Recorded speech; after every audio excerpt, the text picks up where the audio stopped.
It's an interesting time to be into gaming. Nintendo and its studios are usually pretty honest and ethical. But the Pokémon Company has become an outlier with some statements from producer and director Junichi Masuda. Apparently many fans have had issues with some of his decisions since moving upward in the company. Many of his statements are interesting, so let's analyze them and see if they make any sense or just seem like BS.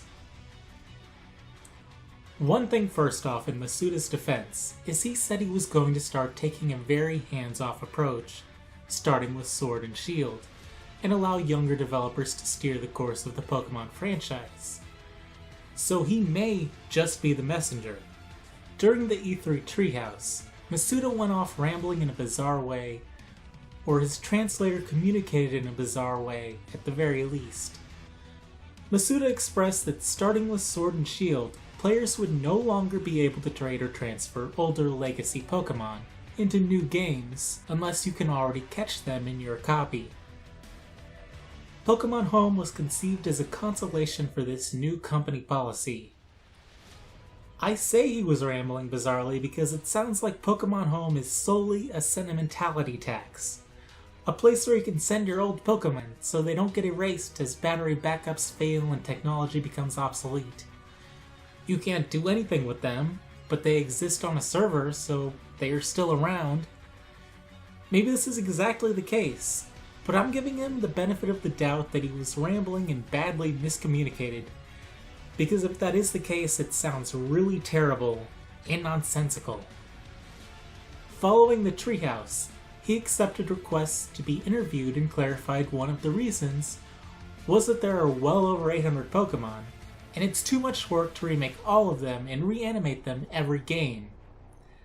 This still sounds like BS, because there is a lot they should be able to recycle.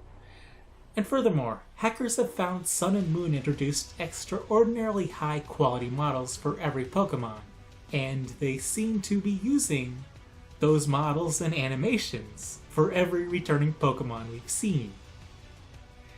And animations specifically are one of the easiest things to make. Look at something like Xenoblade 2, and the animations in the cutscenes, or even the many animations for the numerous enemies. They frolic, they fight, and a small team did all of that.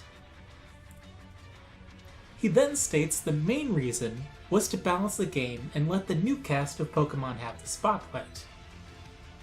I don't totally get the balance thing because it's mostly reliant on type matchups. They basically just need to not give certain Pokemon a clear stat advantage, and it'll be pretty balanced. I guess they have been struggling to not creep the power up with every new Pokemon, but they can't stop giving them better and better stats? I do get the spotlight point though, to an extent. I feel like players who import a full team from past games and power through the game catching maybe one or two new Pokemon are getting a lesser experience. But if they want to, why should they be stopped? At the same time, I support artists being able to curate how their art is viewed. At least upon the initial viewing, the observer should always have freedom to also view art from their own perspective.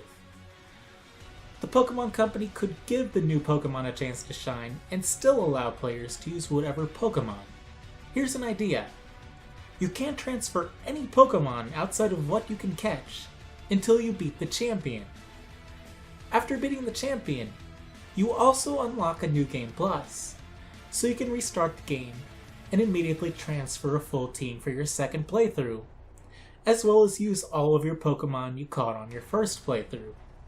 They have stated they have not decided for sure whether or not to patch legacy Pokemon in later, and that would be an okay but not ideal option in my opinion. One last thing is, fans may be getting upset a bit prematurely. If Sword and Shield includes say over 500 legacy Pokemon, that's the majority. That's not that bad of a loss.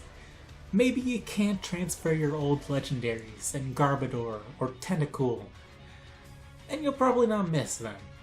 Not ideal, and still it seems like a bunch of crap they are spouting. But you probably could transfer all of your favorite non-legendaries. Really, they just need to include them all, at least until they have a real reason to not be able to do so. Right now, it doesn't seem like they do. That's my take. But what about you? Do you buy what they are saying?